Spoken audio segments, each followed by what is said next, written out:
Friend, ಈ video ಸ್ವಲ್ಪ special ಇದೆ ಬಿಕಾಸ್ ಟಾಕ್ಸಿಕ್ ರಿಲೀಸ್ ಆಗೋಕೆ ನಾನು ತುಂಬ ದಿನದಿಂದ ವೆಯ್ಟ್ ಮಾಡ್ತಾ ಇದ್ದೆ and finally world wide release ಆಗಿದೆ. ಇದು ಯಶ್ ಅವರ 19ನೇ cinema plus KGF chapter 2 release ಆದಮೇಲೆ ಅವರ ಫಸ್ಟ್ ಥಿಯೇಟ್ರಿಕಲ್ ರಿಲೀಸ್ ಆಗ್ತಿರೋ ಸಿನಿಮಾ. ಸೊ ನ್ಯಾಚುರಲಿ ಎಕ್ಸ್ಪೆಕ್ಟೇಷನ್ ತುಂಬ ಹೈ ಇತ್ತು. ಬಟ್ ಮೂವಿ ನೋಡಿದ್ಮೇಲೆ ನನಗೆ ಟಾಕ್ಸಿಕ್ ಮೇಲೆ ಫೀಲ್ ಆಗಿದ್ದು it's not just a mass movie. ಅದ್ರ ಅಂಡರಲ್ಲಿ ತುಂಬ ವಿಷಯಗಳು ನಡೆಯುತ್ತೆ. ಅದ್ರ ಬಗ್ಗೆ ಮಾತಾಡ್ಕೊಂಡು ಬರೋಣ. First writing and character arc ಬಗ್ಗೆ ಮಾತಾಡೋಣ. ನಾನು ಯಶ್ ಅವರ ಮೈಂಡ್ ಸೆಟ್ಗೆ ಬಿಗ್ ಫ್ಯಾನ್. ಈ ಫಿಲ್ಮ್ನ ಲಾಗ್ ಲೈನ್ ಅಬ್ಸರ್ವ್ ಮಾಡಿದ್ರೆ, as Portuguese rule crumbles in Goa, Raya rises through betrayal and blood to claim the city's underworld only to learn that power always demands a price. ಈ log line ನಲ್ಲಿ story structure, setup, character journey, conflict basic establish ಆಗಿರೋ ತರ ನನಗೆ ಅನ್ನಿಸ್ತು. Raya character dark ಇದೆ, dangerous ಇದೆ, layered ಆಗಿದೆ and Yash ಅವರ ಸ್ಕ್ರೀನ್ ಪ್ರೆಸೆನ್ಸ್ ಆಬ್ವಿಯಸ್ಲಿ ಕಮಾಂಡಿಂಗ್ ಆಗಿದೆ. ಬಟ್ ಇಲ್ಲಿ ಒಂದು ಹಾನೆಸ್ಟ್ ಪಾಯಿಂಟ್ ಹೇಳಬೇಕು ಅಂತ ಅಂದ್ರೆ, ಫಾದರ್ ಸನ್ ಕಾನ್ಫ್ಲಿಕ್ಟ್ ಫಿಲ್ಮ್ ನ ಇಂಪಾರ್ಟೆಂಟ್ ಎಮೋಷನ್ ಲೇಯರ್. ಈ ರಿಲೇಶನ್ಶಿಪ್ ಬಗ್ಗೆ ನೀವು ಸಿನಿಮಾ ನೋಡಿದ್ಮೇಲೆ ಇದ್ರ ಬಗ್ಗೆ ಡೆಡಿಕೇಟೆಡ್ ಆಗಿ ಇನ್ನೊಂದು ವಿಡಿಯೋನಲ್ಲಿ ಮಾತಾಡೋಣ. ನನಗೆ ಯಶ್ ಅವರ ಪರ್ಫಾರ್ಮೆನ್ಸ್ ನಲ್ಲಿ ಬರೋ ಎಮೋಷನ್ಸ್ ಪರ್ಸನಲಿ ತುಂಬಾ ಹತ್ರ ಆಯ್ತು. ಬಟ್ ರಾಯಾ ಮತ್ತು ಟಿಕೆಟ್ ರಿಲೇಶನ್ಶಿಪ್ ನ ಇನ್ನೂ ಡೀಪ್ಲಿ ಎಕ್ಸ್ಪ್ಲೋರ್ ಮಾಡಿದ್ರೆ ಎಮೋಷನ್ಸ್ ಇಂಪ್ಯಾಕ್ಟ್ ಇನ್ನೂ ಸ್ಟ್ರಾಂಗ್ ಆಗ್ಬೋದಿತ್ತು ಅಂತ ಒಂದು ಫೀಲ್ ಇತ್ತು. ಸೊ ಪರ್ಫಾರ್ಮೆನ್ಸ್ ವರ್ಕ್ ಆಯ್ತು. ನನಗೆ ರೈಟಿಂಗ್ ಅಲ್ಲಿ ರಿಲೇಶನ್ಶಿಪ್ ನ ಇನ್ನೂ ಎಕ್ಸ್ಟ್ರಾಕ್ಟ್ ಮಾಡಬಹುದಿತ್ತು ಅನ್ನೋ ಫೀಲ್ ಕೂಡ ಇತ್ತು. ಫಿಲ್ಮ್ ನ ಕೋರ್ ಥೀಮ್ ವೆರಿ ಕ್ಲಿಯರ್ ಆಗಿದೆ. Power, crime, loyalty, betrayal, family and ಈ ಕಾನ್ಫ್ಲಿಕ್ಟ್ಸ್ ನ ಡಿಫ್ರೆಂಟ್ ಕ್ಯಾರೆಕ್ಟರ್ಸ್ ಥ್ರೂ ಕ್ಯಾರಿ ಮಾಡ್ತಾರೆ. ನಯನತಾರಾ ಅವರು ರಾಯಾ ಸಿಸ್ಟರ್ ಗಂಗಾ ಆಗಿ, Huma Qureshi as Elizabeth, Tara Sutaria as Rebecca, Rukmini Vasanth as Melissa, Kiara Advani ಅವರ ನಾದಿಯಾ ಕ್ಯಾರೆಕ್ಟರ್ ಸೀನ್ ನನಗೆ ಫಿಲ್ಮ್ ನ ಬೆಟರ್ ಎಮೋಷನ್ ಪೋರ್ಷನ್ಸ್ ಅಲ್ಲಿ ಒಂದ್ ಅನ್ನಿಸ್ತು. ಎಸ್ಪೆಷಲಿ ಯಶ್ ಜೊತೆ ಇದ್ದ ಅವರ ಸೀನ್ಸ್. ಕೆಲವು ಮೂಮೆಂಟ್ಸ್ ಅಲ್ಲಿ ಡೈಲಾಗ್ ಗಿಂತ ಎಕ್ಸ್ಪ್ರೆಷನ್ ಜಾಸ್ತಿ ಮಾತಾಡುತ್ತೆ ಅಂಡ್ ಅದು ನನಗೆ ಪರ್ಸನಲಿ ವರ್ಕ್ ಆಯ್ತು. ರಾಯಾ ಕ್ಯಾರೆಕ್ಟರ್ ನ ಜಸ್ಟ್ ಮಾಸ್ ಹೀರೋ ತರ ಪ್ಲೇ ಮಾಡಿಲ್ಲ. There is a certain darkness, there is danger, there is vulnerability and dual role. Raya ಮತ್ತು ಟಿಕೆಟ್ ಕ್ಯಾರೆಕ್ಟರ್ ನ ಡಿಫ್ರೆನ್ಶಿಯೇಟ್ ಮಾಡೋಕೆ ಯಶ್ ಅವರು ಗುಡ್ ಎಫರ್ಟ್ ಹಾಕಿದ್ದಾರೆ ಇದರಲ್ಲಿ. ಬಟ್ ನನಗೆ ಬಿಗ್ಗೆಸ್ಟ್ ಹೈಲೈಟ್ ಅಂತ ಅಂದ್ರೆ last portion performance, especially climax ಗೆ ಮುಂಚೆ ಬರೋ emotional performance honestly mind blowing. ಆ ಪಾಯಿಂಟ್ ನಲ್ಲಿ ಯಶ್ ಅವರು ಕ್ಯಾರೆಕ್ಟರ್ ನ ಜಸ್ಟ್ ಪರ್ಫಾರ್ಮ್ ಮಾಡ್ತಿಲ್ಲ, is living inside that character ಅನ್ನೋ ಫೀಲ್ ಇತ್ತು. ಆ ಮೂಮೆಂಟ್ ಅಲ್ಲಿ ನನಗೆ ಸಖತ್ ಫೀಲ್ ಆಯ್ತು.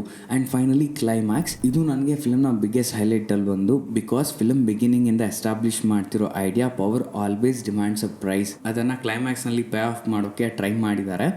ಅದು ನನಗೆ ವರ್ಕ್ ಆಯಿತು. ಎಸ್ಪೆಷಲಿ ಎಮೋಷನಲ್ ಪರ್ಫಾರ್ಮೆನ್ಸ್ ಜೊತೆ ಆ ಕ್ಲೈಮ್ಯಾಕ್ಸ್ ಕಂಬೈನ್ ಆಗಿರೋ way very effective. Rajeev Ravi sir cinematography, dark tone, control colour palette, strong lighting design and overall visual ಲ್ಯಾಂಗ್ವೇಜ್ಗೆ ಇಂಟರ್ನ್ಯಾಷನಲ್ ವೈಬ್ ಅಂತೂ ಇದೆ. ಫಿಲ್ಮ್ ಎಕ್ಸ್ಪೆನ್ಸಿವ್ ಅಂತ ಬರೀ ಸೆಟ್ಟಿಂದ ಮಾತ್ರ ತೋರಿಸಿಲ್ಲ. Lighting, composition, production design, costumes, action frames ಇವೆಲ್ಲ ಕೂಡ ಟುಗೆದರ್ ಆಗಿ ಈ ಸ್ಕೇಲ್ನ ಕ್ರಿಯೇಟ್ ಮಾಡಿದೆ. ಆಕ್ಷನ್ ಸೀಕ್ವೆನ್ಸ್ ಪರ್ಟಿಕ್ಯುಲರ್ಲಿ ಸ್ಟೈಲಿಶ್ ಆಗಿದೆ. ಮ್ಯೂಸಿಕ್ ಅಂಡ್ BGM ಬಗ್ಗೆ ನನಗೆ ಮಿಕ್ಸ್ಡ್ ಫೀಲಿಂಗ್ ಇದೆ. ಕೆಲವು ಸೀನ್ಸ್ ನಲ್ಲಿ ಸ್ಕೋರ್ಸ್ ಜೆನ್ಯೂನ್ಲಿ ಎಮೋಷನ್ಸ್ ನ ಎಲಿವೇಟ್ ಮಾಡುತ್ತೆ. ಬಟ್ ಇದ್ರ ಬಗ್ಗೆ ಮಿಕ್ಸ್ಡ್ ಫೀಲಿಂಗ್ ಇದೆ ನನಗೆ. ಎಡಿಟಿಂಗ್ ಅಂಡ್ ಪೇಸಿಂಗ್ ಬಗ್ಗೆ ಮಾತಾಡೋದಾದ್ರೆ, ಓವರ್ ಆಲ್ ಆಕ್ಷನ್ ಸೀಕ್ವೆನ್ಸ್ ನಲ್ಲಿ ಫ್ಲೋ ಚೆನ್ನಾಗಿದೆ. But movie through out same level of smoothness ಇದೆ ಅಂತ ಹೇಳೋಕೆ ಕಷ್ಟ ಆಗುತ್ತೆ. ಕೆಲವು ಪೋರ್ಷನ್ಸ್ ನಲ್ಲಿ ಪೇಸಿಂಗ್ ಸ್ವಲ್ಪ ರಸ್ಟ್ ಅಂತ ಫೀಲ್ ಆಗುತ್ತೆ. ಎಸ್ಪೆಷಲಿ ಎಮೋಷನಲ್ ಸೀನ್ಸ್ ಗೆ ಸ್ವಲ್ಪ ಮೋರ್ ಬ್ರೀತಿಂಗ್ ಸ್ಪೇಸ್ ಇದ್ದಿದ್ರೆ ಕ್ಯಾರೆಕ್ಟರ್ ಕನೆಕ್ಟ್ ಇನ್ನೂ ಸ್ವಲ್ಪ ಹತ್ರ ಆಗಿರೋದು. ಅಂಡ್ ಇದು ಕೂಡ ಒಂದು ರೀಸನ್ ಆಗುತ್ತೆ ಯಾಕೆ ಆಡಿಯನ್ಸ್ ರೆಸ್ಪಾನ್ಸ್ ಸ್ಪ್ಲಿಟ್ ಆಗಿದೆ ಅನ್ನೋಕೆ. ಪ್ರೊಡಕ್ಷನ್ ಡಿಸೈನ್ ಅಂತೂ ಇಂಪ್ರೆಸಿವ್ ಆಗಿದೆ. ಪ್ರತಿಯೊಬ್ಬರ ಕಾಸ್ಟ್ಯೂಮ್ಸ್ ಅಂಡ್ ಯಶ್ ಅವರ ಕಾಸ್ಟ್ಯೂಮ್ಸ್ ಅಂತೂ ಸಖತ್ ಮ್ಯಾಚ್ ಆಗೋ ತರ ಇದೆ. ಸೆಟ್ಸ್ ಕೂಡ ಅಷ್ಟೇ. And action department obviously one of the major attractions ಇದರಲ್ಲಿ. ಸ್ಟಂಟ್ಸ್ ಗಳು ಕೂಡ ಸ್ಟೈಲಿಶ್ ಆಗಿದೆ. VFX ಸ್ಪೆಷಲ್ ಎಫೆಕ್ಟ್ಸ್ ಕೂಡ ಸಿನಿಮಾಗೆ ಸಪೋರ್ಟ್ ಮಾಡಿದೆ. ಟೆಕ್ನಿಕಲ್ ಡಿಪಾರ್ಟ್ಮೆಂಟ್ ಅಂತೂ ಬೇರೆ ಲೆವೆಲ್ ಅಲ್ಲಿ ಎಕ್ಸಿಕ್ಯೂಟ್ ಮಾಡಿದೆ. ಇನ್ನು ಗೀತು ಮೋಹನ್ ದಾಸ್ ಅವರ ಡೈರೆಕ್ಷನ್ ಬಗ್ಗೆ ಡೆಫಿನೆಟ್ಲಿ ಅಪ್ರಿಶಿಯೇಟ್ ಮಾಡಬೇಕು. ಬಿಕಾಸ್ ಸೇಫ್ ಟೆಂಪ್ಲೇಟ್ ಫಾಲೋ ಮಾಡದೆ different visual and narrative language experiment ಮಾಡಿದ್ದಾರೆ. ಅಂಡ್ ಆ ಎಕ್ಸ್ಪೆರಿಮೆಂಟ್ ಗೆ ರೆಸ್ಪೆಕ್ಟ್ ಮಾಡಲೇಬೇಕಾದ ವಿಷಯ. ಫಿಲ್ಮ್ ನ ಸ್ಕೇಲ್ ಕೂಡ ಸ್ಮಾಲ್ ಆಗಿಲ್ಲ. ಇದು ಮೋಸ್ಟ್ ಎಕ್ಸ್ಪೆನ್ಸಿವ್ ಇಂಡಿಯನ್ ಫಿಲ್ಮ್ ಗಳಲ್ಲಿ ಒಂದಾಗಿದೆ. ರಿಪೋರ್ಟ್ಸ್ ಗಳ ಪ್ರಕಾರ ಇದರ ಬಜೆಟ್ 500 ರಿಂದ 800 ಕೋಟಿ ರೇಂಜ್ ನಲ್ಲಿದೆ. ಸೊ ಕಮರ್ಷಿಯಲಿ ಎಕ್ಸ್ಪೆಕ್ಟೇಷನ್ಸ್ ಕೂಡ ಹ್ಯೂಜ್ ಆಗಿದೆ ಇದ್ರ ಮೇಲೆ. ಸೊ ಫೈನಲಿ ನನಗೆ ಟಾಕ್ಸಿಕ್ ಇಷ್ಟ ಆಯ್ತಾ? S.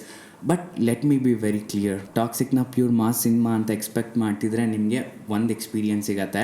Specially psychological shade and ಆ ಕ್ಲೈಮ್ಯಾಕ್ಸ್ ಪರ್ಫಾರ್ಮೆನ್ಸ್ ನನಗೆ ಸಖತ್ ಇಷ್ಟ ಆಯಿತು. ರಾಯಾ ಕ್ಯಾರೆಕ್ಟರ್, ಕೈರಾ ಅವರ emotional portions, Rajeev Ravi sir ಅವರ visuals, action scale and most importantly ಕ್ಲೈಮ್ಯಾಕ್ಸ್ನ ಪರ್ಫಾರ್ಮೆನ್ಸ್, ಈ ಎಲಿಮೆಂಟ್ಸ್ ಜೆನ್ಯೂನ್ಲಿ ನನಗೆ ವರ್ಕ್ ಆಯಿತು. ಸೊ ಟಾಕ್ಸಿಕ್ ನನಗೆ not just a mass spectacle, it's an experiment. And as a film ಆಗಿ ಸ್ಟೆಪ್ಸ್ ತಗೊಳ್ತಿರೋ ನನಗೆ ಆ ಎಕ್ಸ್ಪೆರಿಮೆಂಟೇಷನ್ ಇಟ್ ಸೆಲ್ಫ್ ಇಂಟ್ರೆಸ್ಟಿಂಗ್ ಅನ್ನಿಸ್ತು. ನನಗೆ ಎಲ್ಲದಕ್ಕಿಂತ ಹೆಚ್ಚಾಗಿ ರೈಟಿಂಗ್ ಸ್ಟ್ರಾಂಗ್ ಆಗಿ ಇರಬೇಕು ಅನ್ನಿಸ್ತಿತ್ತು. ಸೊ ರೈಟಿಂಗ್ ಸ್ಟ್ರಾಂಗ್ ಇದ್ರೆ ಎಲ್ಲ ವರ್ಕ್ ಆಗುತ್ತೆ. ನಿಮಗೆ ಟಾಕ್ಸಿಕ್ ಹೇಗೆ ಅನ್ನಿಸ್ತು? ಮಾಸ್ ಸಿನಿಮಾ ಆಗಿ, ಕಂಟೆಂಟ್ ಸಿನಿಮಾ ಆಗಿ, ಇಲ್ಲ ಅಂದರೆ ಕಂಪ್ಲೀಟ್ಲಿ ಬೇರೆ ಎಕ್ಸ್ಪೀರಿಯನ್ಸ್ ಆಗಿ ಏನು ಅನ್ನಿಸ್ತು? ಕಮೆಂಟ್ನಲ್ಲಿ ನಿಮ್ಮ ಒಪಿನಿಯನ್ ತಿಳಿಸಿ. ಮತ್ತೆ ಇನ್ನೊಂದು ವಿಡಿಯೋನಲ್ಲಿ ಸಿಗ್ತೀನಿ.